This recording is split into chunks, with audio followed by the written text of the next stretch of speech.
And welcome back to the Murdy Creative Co podcast. I'm your host, Colin Murdy, and today's topic is inventory management. But first, I want to say thank you to everyone who's supported the company so far. If you haven't got a chance, go check us out on the web at murdycreative.co. That's MURDY creative.co.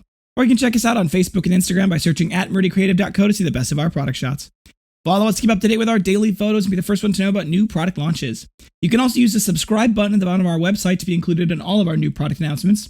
Be sure to check out our laser engraving, personalization options, exclusive colors on the website, or you can get a blank one on Amazon Prime.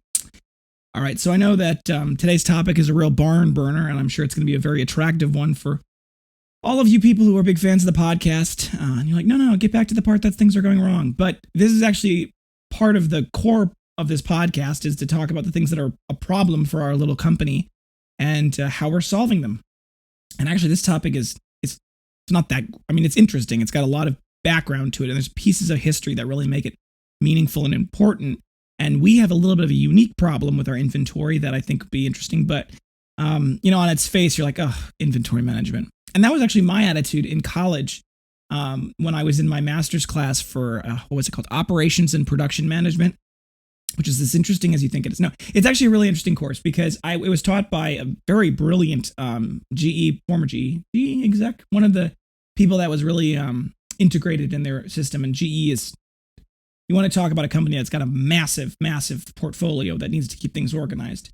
So they're really cool in that regard. But when I was in the class, I thought to myself, this is interesting and there's a lot to this. But a lot of the things that was being taught was like high level, large operations. And I felt at the time, I was like, that's great. I get the theory behind it, but I don't think this really applies in real life. And when I went to my my former company, I saw a lot of those massive inventory management systems in action. And I wasn't particularly impressed. There are a lot of them that are important and that are neat, but some of them aren't that great. For those of you who don't have a business background, inventory management is just simply the software or the systems, right? It can include anything from robotics to just humans working with scanner guns to anything at all like that, right? That's just the way you organize and track your inventory, which is really important, even though it's not always that interesting. So when I had started my own small business, this is actually, this was a point that Gary Vee made a while back. I'm sure he continues to make it because a lot of his points have a certain timeliness and timelessness to them. But what the point that he had made was, there are people who are happy running $1 million company and would be unhappy running that same company at $10 million. And I was thinking about that myself when I was reading my old journal. I should do that for a podcast. I should just read some of my journals from when I first started the company. I first started the company, almost 3 years ago, something like that. And in that month that I started the company and I started selling on Amazon, I set these goals for myself, like number goals. Like I want to sell this many and this many. And I read through that and I'm like, boy, if I could have done that, right? If I could have sold one or maybe two products on Amazon at the numbers that I had hoped to sell, I could have done that. I could have made as much money as I'm making now, right? And I could have worked, 2 or 3 days a week, just packing boxes and sending them off to Amazon. Now, I think that wouldn't have been nearly as much fun as I'm having now, but it's one of those interesting perspectives that just because your company is larger doesn't mean you make more money or things are better. A lot of times when you grow and you get into you're a bigger company, what ends up actually happening is you need to spend more money, right? So if you're running a $1 million company, maybe you're taking home, maybe all of your employees combined, everything you spend on labor, including yourself, is like $150,000, right? And so maybe you're taking home $70,000, right? And then the company has like $10,000, $20,000, $30,000 in extra profits. So maybe, altogether it's like the company's 10% profitable, right? After all things are said. That's paying you a salary and then paying you some dividends at the end of the year, right?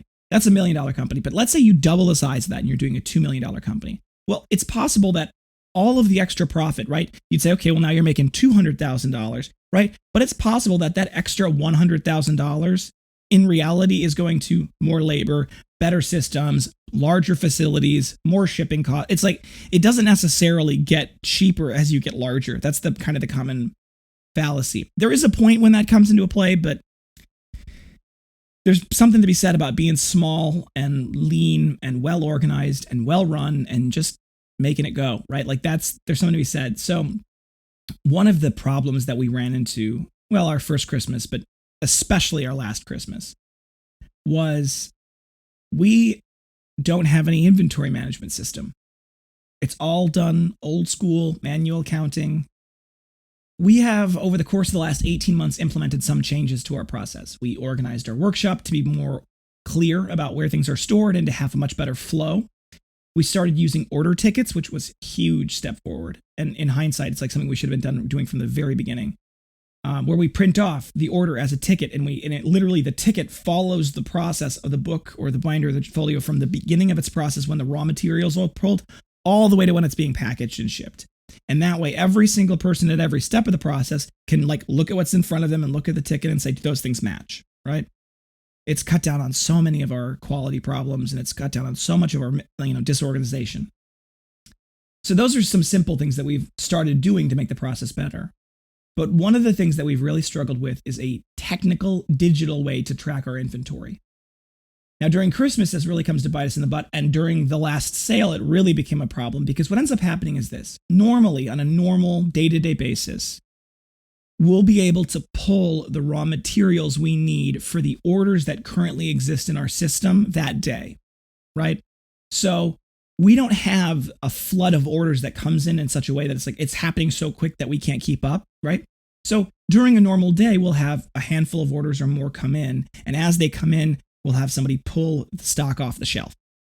We can manually then look at the shelf and say what things are low, and then we'll reorder it when we need to reorder it.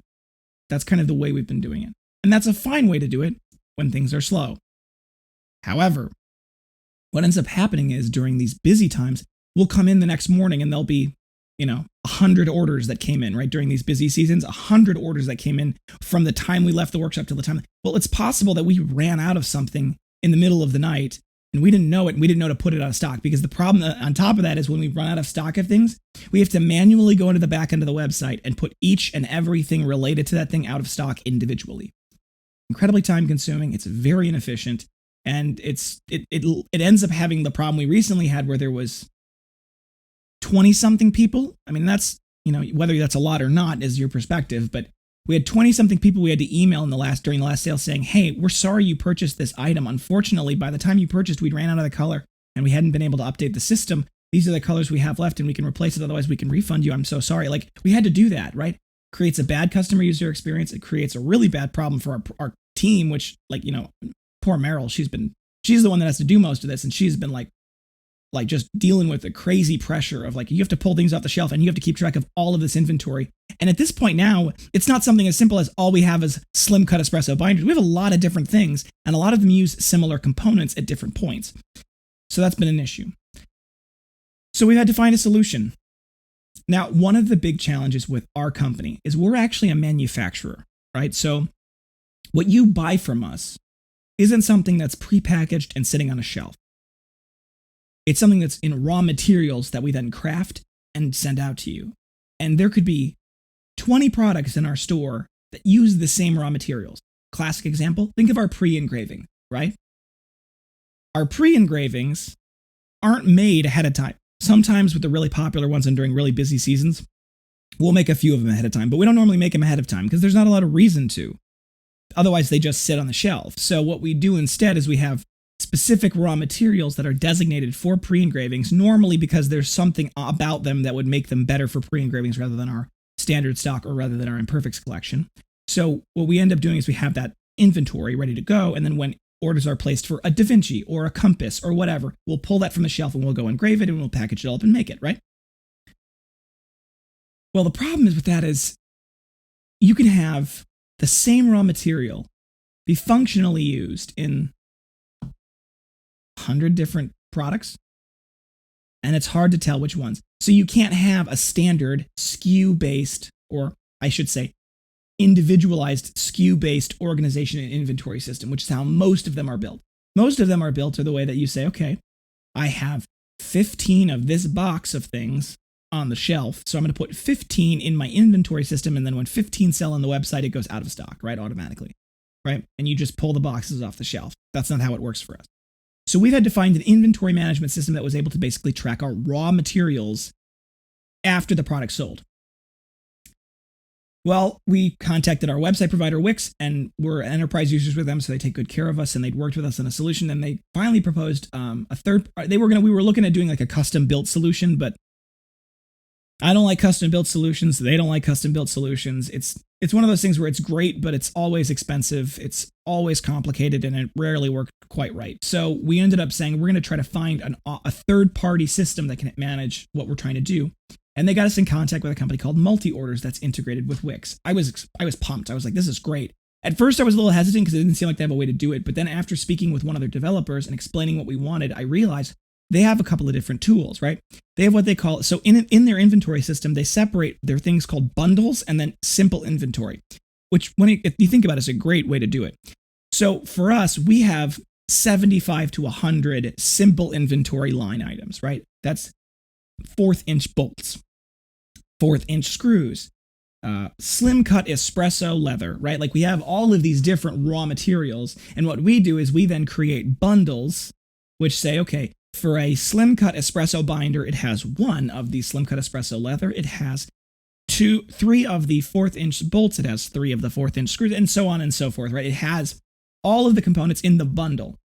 And so what ends up happening is as bundles sell, it pulls down the simple inventory associated with the bundle. It pulls down the components out of the simple inventory.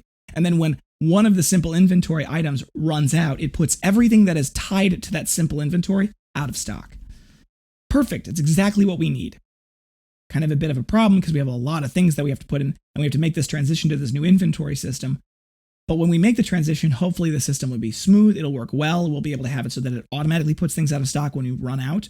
It's even got some basic features that I really like where you can set up reorder points in the inventory system. So if it drops below a certain point, it automatically tells you, either it sends you an email and says, hey, you need to order more, or you can set it up to have an automatic PO, which I love, so that for things that are simple and that we reorder in standard quantities regularly when we hit a certain point, we can literally compute that all into the machine. And then once it hits that point, it automatically sends an email to our provider and says, we ran out, please send us more. Brilliant, right? My hope is that we can get this implemented in the next month, because we have a couple big things coming down the road in the next 2 months as well. We just launched our new binders, and we ain't over, right? There's more stuff coming down the pike that I'm really excited about. But they're going to need us to have the system in place. And we want to have the system in place, well tested, well organized, get all the kinks out and the bugs out right before we end up having to run into Christmas, because during Christmas, this will allow us to be much, much better organized, which is an ongoing problem for us. And that way, hopefully, with the system in place, with the way we're doing this, we won't run out of inventory, right? We'll be able to continuously manage our inventory in a much smarter way. And with that, we'll actually be able to cut down our lead times, because sometimes, like in the case that you're currently seeing on our website right now with the 7 to 10 day lead time, it's not just because we're missing components. It's because we're waiting for things to get into the workshop before we can continue to make stuff. So hopefully this will cause us to have no problems with our lead time. And hopefully if we can keep this organized, we'll be able to make things better. These are all part of the changes that we're making to our company internally since COVID, right? I told you guys a couple of weeks back, the changes we're making because of COVID, it's really focused us to say, how do we make our internal process the best and the smoothest they can be? How do we make this so that our software suite, our organizational methods, our process of making things, our process of marketing things, how do we make each and every one of those things as clean and as organized and as streamlined and as stress-free as possible? That way we can theoretically scale without having to worry about the impossibility of manually counting things at scale. And I'm excited about this. I think this is going to be great. So if you want to hear more about how it evolves, let me know. Obviously, I'll keep you updated if something goes wrong. Obviously, that's always the fun one. But I'm really hoping it all goes right. I'm really hoping that in, a month from now, I'm doing a podcast. And as I do the podcast, I'm like, oh, by the way, I got the inventory system and it works perfectly. Like, that'd be an excellent thing. But it never seems to go that way. So stay tuned for potentially when it goes wrong. All right, folks, thanks for tuning in today. Be sure to check back in next Tuesday for our next topic. And don't forget to check that subscribe button below to be sure to get the latest podcast right away. Also, turn on alerts so you can get notified when we do new podcasts. To be honest, I'm trying my best to stay on top of it, but every so often I'll miss one, or the date will change, or I'll do a bonus episode or something like that. And so being sure to get alerted is helpful to keep on top of it. you have any questions or concerns about your leather binder, journal, folio, mask, accessory, feel free to contact us on the main page of our website at murdycreative.co. You can also contact us via Instagram and Facebook. You can text, call, direct message, all the usuals. I'll do my best to get back to you as soon as possible. Email is the best way to get a hold of us in a hurry. We do have all the other ones, Twitter, Snapchat, TikTok. We have all of those other platforms that we're pretty active on, or we try to be pretty active on. So those are also ways to reach out to us if you do those more. But email is still, we've got this new email system that we're putting into play with our customer management. And it's really helping keep what was otherwise a very difficult and complicated process much better organized. So that's great. If you think we deserve it, a good review can go a long way to help us grow our new community, right? A good review on the podcast really helps. It gets people thinking about the podcast and seeing the behind the scenes. And I always like reading them. But you can also leave a review on the product if you go to facebook.com/murdycreative.co, or you type murdycreative.co into the search bar of Facebook.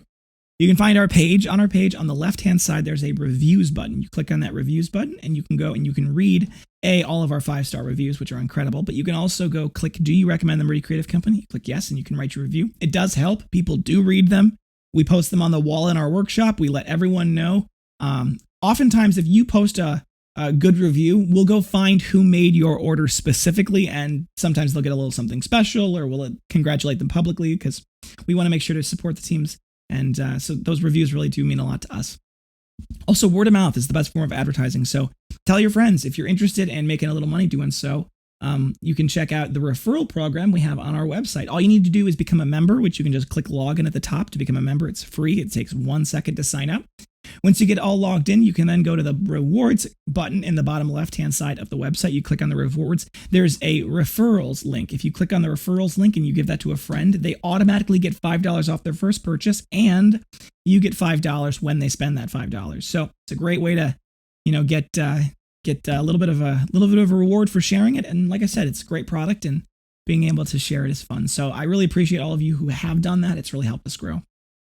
If you have a podcast topic you want to hear more about, send it my way. I am always happy, to talk about new podcast topics, and I really appreciate those of you who've sent in topics. We're working on getting through some of the great stuff that we've got planned, but I really want to talk about the things you guys want to hear about. So tell me more, and I'll tell you more. So also, if you have multiple binders, if you're looking for multiple binders for folios, journals, any of our products, for gifts, giveaways, menus, really any reason, ask about our bulk discounts. Bulk discounts are based on quantity, not necessarily on what you buy. So if you say, okay, I'm going to buy 100 sunglasses case, right? Something a little cheaper, or you're saying I want to buy, 15 coaster sets for my employees, or whatever it is. It's based off quantity, not off what you spent, and it stacks. So if you get 5 of this thing, 5 of this thing, 5 of this thing, it counts as 15 things in the eyes of the bulk discount. We're working on having that be an automatic discount. So we're still waiting on that. In the meantime, however, while that feature is getting built into our website, you can definitely send us an email, sales@murdycreative.co, and ask about our bulk discount, and we will be able to send you the link that you can use, or the code that you can use to get that discount for the associated quantities. So definitely reach out to us for that. Thank you guys for tuning in. Have a great day, and goodbye.